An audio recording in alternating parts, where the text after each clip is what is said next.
শুভ দুপৰীয়া গাইজ, এতিয়া সময় প্ৰায় 12টাই বাজিছে আৰু এফালে যাবলগীয়াও আছে। সেইকাৰণে ভাতটো পটাপট ৰান্ধি ল'লোঁ। আৰু আজিনো দুপৰীয়া সাজত কি বনাইছোঁ আহক দেখুৱাওঁ। একদম ধুনীয়াকৈ পিঁয়াজ, কেঁচা জলকীয়া, তেল নিমখ দি ধুনীয়াকৈ আলু পিটিকা কৰি লৈছোঁ।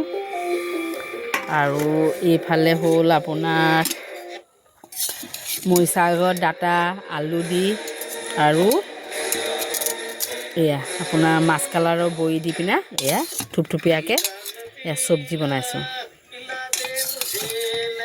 এয়া আৰু কোনে এনেকুৱাকৈ কোমল কোমল মৰিচা শাকৰ আঞ্জা খাবলৈ ভাল পায় বাৰু। আৰু ইফালে হৈ গ'ল মচুৰ দাইল, যিহেতু আমাৰ ঘৰত বেছিভাগ মচুৰ দাইলেই খোৱা হয়।